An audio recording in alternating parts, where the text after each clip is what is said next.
Mañana se cumplen 404 años de la muerte de Miguel de Cervantes, autor de El ingenioso hidalgo Don Quijote de la Mancha. Hoy, debido a este confinamiento, queremos recordar una exposición que se realizó en 2015 en conmemoración del cuarto centenario de la segunda parte del Quijote, en donde se recogían las distintas teorías que a lo largo de cerca de 3 siglos han ido investigando distintas personas en torno al Miguel de Cervantes de Alcázar de San Juan. También sirvan estos vídeos, que se van a dividir en 3 bloques, como un pequeño homenaje a Ángel Serrano Hernando, creador del blog Alcázar Cervantino, y que fue el alma de esta exposición en su día, dejándonos por una enfermedad repentina en 2017.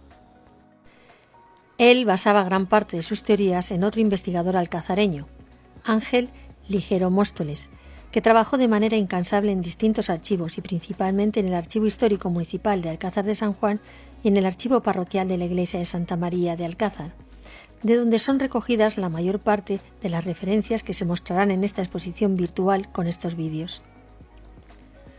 Conjuntando las diferentes teorías de los distintos investigadores sobre el Miguel de Cervantes bautizado en Alcázar de San Juan, hay varias líneas de investigación diferenciadas.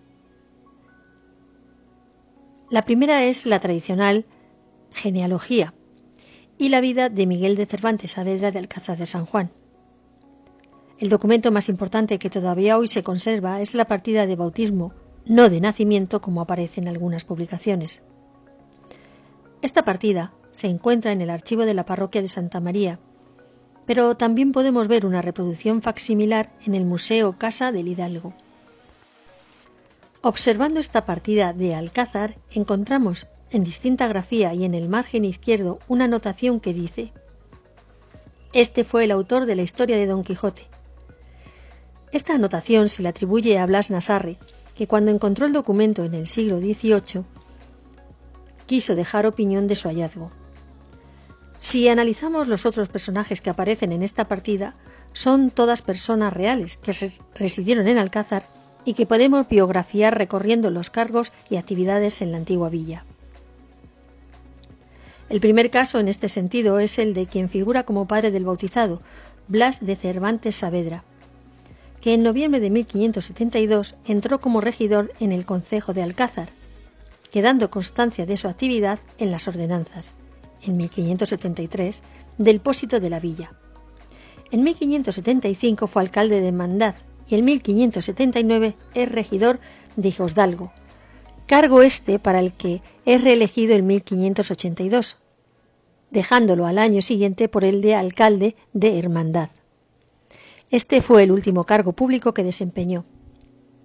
No se sabe el año exacto de su muerte, pero sí hay constancia de que en 1588 ya había fallecido.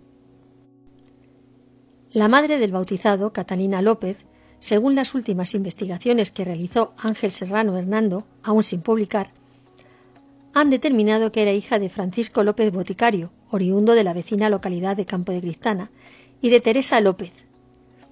Por distintas partidas de bautismo se establece que al menos tendría una hermana, Mari López, casada con Diego Pérez de Taboada, y un hermano, Juan López, todos vecinos de Alcázar.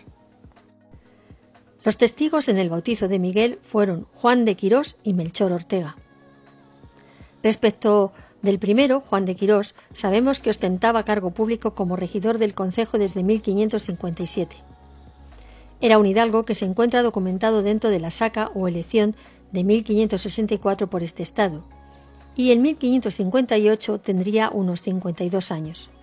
Casado con Isabel de Montoya, también presente en el bautismo, aunque su nombre no aparezca, sino en la redacción de las mujeres de estos. Del segundo testigo, Melchor Ortega, conocemos que el abuelo materno de Miguel, Francisco López Boticario, fue padrino de la boda de Ana, hija de Melchor Ortega. Esta fue una de las novedades que albergaba la exposición, porque gracias a las investigaciones recientes de Ángel Serrano Hernando, identificábamos al abuelo materno de Miguel.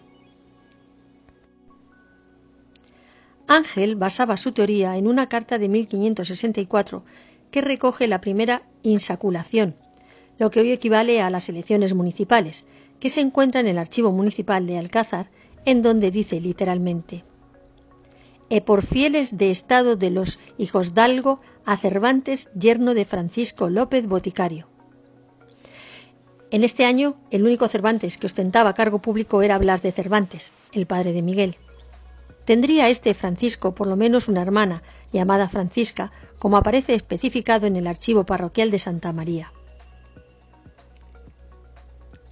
También en la exposición se nombraba a algunas personas más, que por parentela los distintos investigadores las habían relacionado con Miguel, como el caso de los 4 hermanos que tenía Miguel: Tomás, Leonor, Francisco y Juan. Los 3 primeros aparecen bautizados en el mismo libro primero de bautizos de la iglesia parroquial de Santa María, con los mismos padres que Miguel. El 4º se identificó gracias a una serie de trabajos ex professo que se realizaron para la citada exposición, y en documentos que se encuentran en el Archivo Municipal de Alcázar de San Juan y en otros archivos, y fue una de las novedades que mostraba la exposición en 2015. También aparecía, gracias a las investigaciones de Ángel Ligero, un hermano de Blas, por tanto tío de Miguel, que en la documentación municipal aparece de fiel del ayuntamiento en 1563 y con diferentes cargos públicos sucesivos, hasta 1590. También vemos personajes alcazareños o relacionados con la antigua villa que influyeron de una manera u otra en la vida de Miguel de Cervantes, como es el caso de los Sosa, Antonio y Sebastián, que estuvieron junto a él en el cautiverio de Argel. Sebastián fue prior, lo que hoy equivale a párroco de la iglesia de Santa María.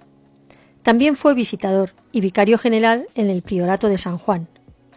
Antonio fue quien dio las informaciones a favor de Cervantes en Argel. Y para finalizar este primer bloque, mostramos a alcazareños que tuvieron relación con Cervantes hasta en su muerte, como es el caso de Francisca Romero Gaitán, fundadora del monasterio de monjas trinitarias descalzas de Madrid, donde la mayoría de investigadores coinciden que está enterrado Miguel. Hasta el día de hoy no está documentada la presencia de Francisca en Alcázar, pero sí parte de sus familiares. Cabe recordar que los romeros se extendieron por toda la comarca.